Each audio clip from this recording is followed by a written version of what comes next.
Hey, what's happening? Today I'm sitting here in our 2018 Nautique GS20, and like a lot of other Nautique owners that I've learned about after doing some research online, we're having some trouble with these rear hatches in that they don't stay down very well, and so they'll pop open. And it popped open while I'm driving down the highway, which obviously you don't want stuff in here that could fly out. You don't want these open or to get damaged by the wind. So you want these to stay shut.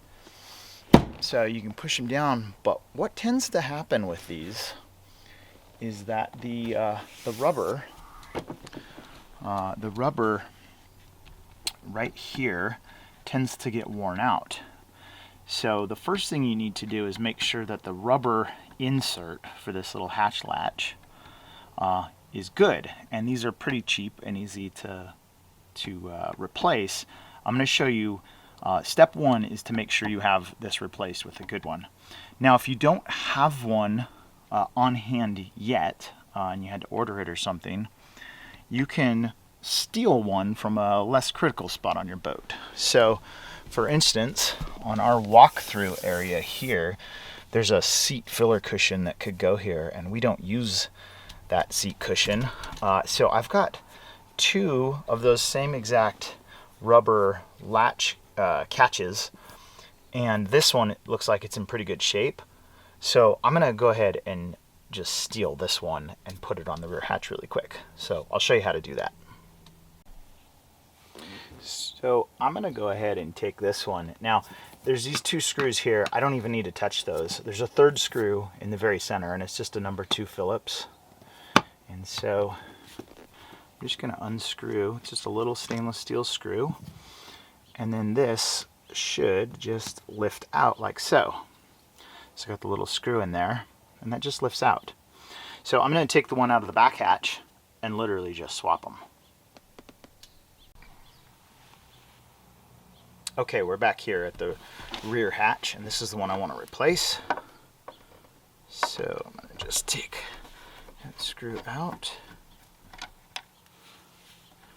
and then pinch that and lift that up like so.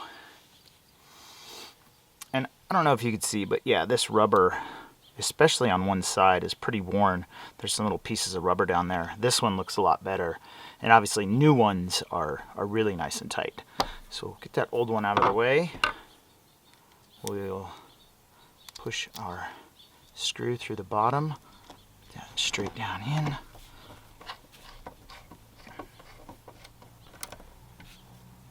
Okay, now right away this should help. I'm going to give it a close and see how sticky it feels. Yeah, and already it takes more resistance to lift it up and open it. So that's going to help a ton. So the first thing, make sure you've got good rubber on these catches. Now the second tip with these rear hatches in particular is that these struts, these gas shocks, struts, whatever we want to call them, I guess, they're really strong. I think this one is it's an ML36-80. That means this is an 80-pound shock, which seems exorbitantly high. Now one of the things that helps, and I've actually tested this and it works great, is while you are towing down the highway, simply take, before you leave, pop this off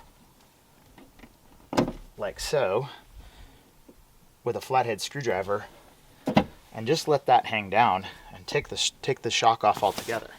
That way there's nothing trying to push it open while you're driving.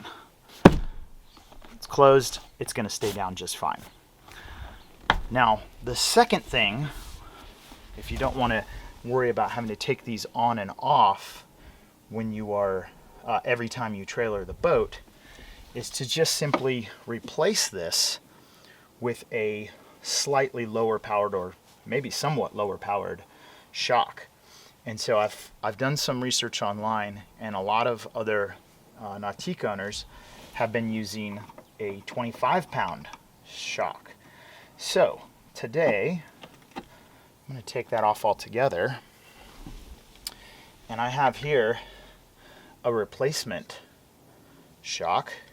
It's the same size, length, all that stuff, except that this one is a 25-pound shock. So I'm going to simply put this 25-pound shock on there. And that's going to should give it enough force to keep it open, but not enough that it pushes on it while I'm going down the highway. Okay. So I'll just pop that on.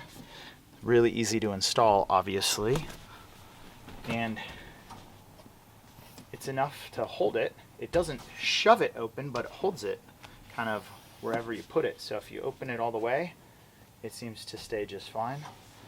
But it definitely doesn't have the up force of the old shock, right? So this one you more pull open rather than it springing open. But that also should help us keep this thing closed while we're driving down the highway.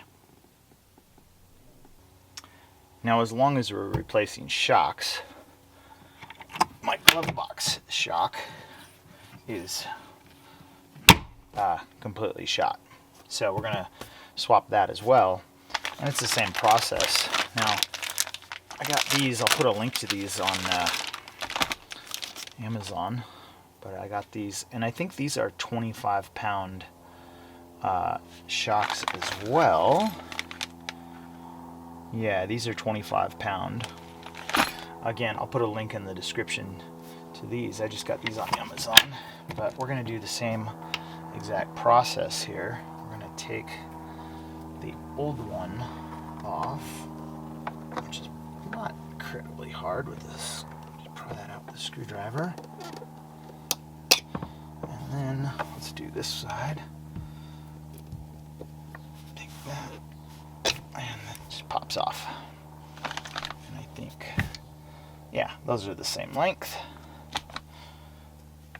And so we'll pop that on and pop that on. Voila! We have shock. And that one holds it open beautifully. It's a 25-pound shock. And again, these came in a 2-pack, and so now I have an extra one for later down the road when that one fails, which it inevitably will over time. Okay, hopefully that was helpful. You just learned a little bit about the hatches and the gas struts or shocks on these Nautique boats, and how ridiculously easy those are to change. And maybe hopefully a couple tips for keeping those rear hatches down while you're trailering. Yeah, if you start getting online and reading through forums, a lot of people were having the same problem as me, where those hatches are just popping open kind of randomly, and that should completely resolve it. I'll put links in the description to most of this stuff, and if you have any comments or questions, put it down below. And as always, thanks for watching. Have a great day.